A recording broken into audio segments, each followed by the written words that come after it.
காலம் கரைந்தாலும் கோலம் சிதைந்தாலும் பாசம் வெளுக்காது மாறே.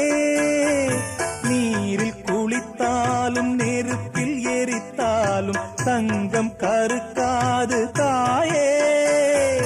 பொன்முகம் பார்க்கிறேன், அதில் என் முகம் பார்க்கிறேன்.